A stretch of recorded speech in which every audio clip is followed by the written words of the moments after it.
নমস্কাৰ বন্ধুসকল welcome to my YouTube channel Assam career update আজি পুনৰ আপোনালোকৰ বাবে বহুত ভাল খবৰ হৈ গ'ল সচিবালয় বিভাগৰ ফালৰ পৰা নতুনকৈ চাকৰি মুকলি কৰিছে গ্ৰেড 3 আৰু গ্ৰেড 4 লেভেলৰ চাকৰি হয়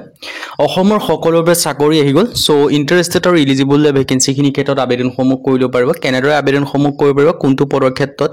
এজ ক্ৰাইটেৰিয়া কিমান লাগিব কোৱালিফিকেশন কিমান লাগিব সিলেকশন প্ৰসিডিউৰ কিমান লাগিব এই সকলোখিনি কথা এই ভিডিঅ'যোগে আলোচনা কৰা হ'ব সো যদি ভিডিঅ ভাল পায় ভিডিঅ লাইক কৰিব পাৰে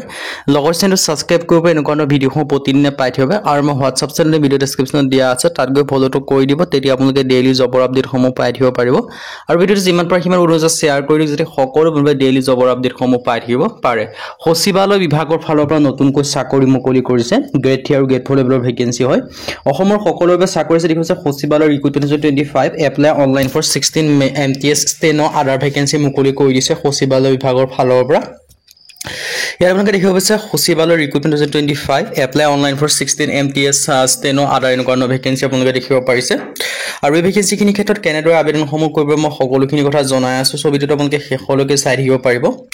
ইয়াত দেখিব পাৰিছে সচিবালয় recruitment 2025 apply online for 16 MTS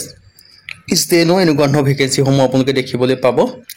আৰু ইয়াত দেখিছে সচিবালয় ৰিক্ৰুটমেণ্ট 2025 মাল্টিটাস্কিং ষ্টাফ MTS আছে junior secretary assistant stenographer assistant section officer personnel assistant steno administrative officer মানে এনেকৈ আপোনালোকে বহুখিনি ভেকেন্সি দেখিবলৈ পায় গ্ৰেড 3 আৰু গ্ৰেড 4 লেভেলৰ ভেকেন্সি হয় যেহেতু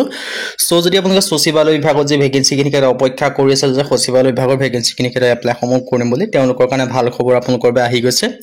আৰু টোটাল পোষ্টটো আপোনালোকে ভেৰিয়াছ দেখিব পাৰিব বহুখিনি ভেকেন্সি দেখিবলৈ পাব গ্ৰেড 3 গ্ৰেড 4 লেভেলৰ ভেকেন্সি যেহেতু হয় এটা ভেকেন্সি নহয় বহুখিনি ভেকেন্সি আপোনালোকে দেখিবলৈ পাব সো যদি আপোনালোকে ইন্টাৰেষ্টেড হয় এলিজিবল হয় আপোনালোকে ভেকেন্সিখিনি ক্ষেত্ৰত আবেদনসমূহ কৰি ল'ব পাৰিব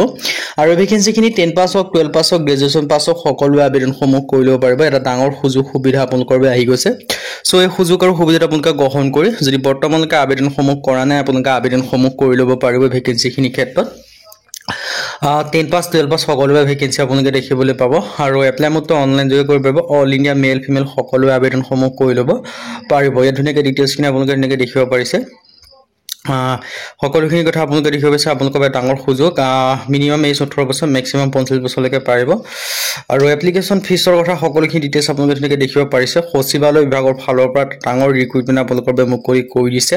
আৰু 18 পৰা 25 বছৰ লগত আপোনালোকে এজ ৰিলেক্সনসমূহ লাভ কৰিব পাৰিব SC ক্ষেত্ৰত 5 বছৰকৈ OBC ক্ষেত্ৰত 3 বছৰকৈ আৰু PWBD ক্ষেত্ৰত 10 বছৰ পৰ্যন্ত এজ ৰিলেক্সনসমূহ আপোনালোকে লাভ কৰিব পাৰিব এই ধুনীয়াকৈ ডিটেইলছখিনি দেখিব পাৰিছে ধুনীয়াকৈ সকলোখিনি কথাত সো আপোনালোকে যে ইন্টাৰেষ্টেড হয় এলিজিবল হয় আপোনালোকে আবেদনসমূহ আপোনালোকে কৰি ল'ব পাৰিব এই ভেকেন্সিখিনিৰ ক্ষেত্ৰত ইয়াত এপ্লিকেশন ফিছটো জনাই দিলো আৰু ইয়াত ডিটেইলছখিনি আপোনালোকে ধুনীয়াকৈ দেখিব পাৰিছে আৰু এপ্লাইটো আপোনালোকে অনলাইন যোগে কৰিব পাৰিব আৰু সিলেকশন প্ৰসেছটো হ'ব ইয়াত আপোনালোকৰ ৰিটেন এক্সাম অনুষ্ঠিত হ'ব ৰিটেন এক্সাম পাছ হ'লে ইন্টাৰভিউ হ'ব ইন্টাৰভিউত পাছ কৰিলে ডকুমেন্টছ ভেৰিফিকেশ্যন হ'ব তাৰ পিছত আপোনালোকে ফাইনেল সিলেকশনসমূহ লাভ কৰিব পাৰিব এডুকেশ্যন কোৱালিফিকেশ্যন 10 পাছ 12 পাছ গ্ৰেজুৱেচন সকলোৱে আবেদনসমূহ কৰিব পাৰিব 10 পাছ হওক 12 পাছ হওক গ্ৰেজুৱেচন পাছ হওক সকলোৱে আবেদনসমূহ কৰি ল'ব পাৰিব এটা ডাঙৰ সুযোগ এটা অপৰচুনিটি আপোনালোকৰ বাবে আহি গৈছে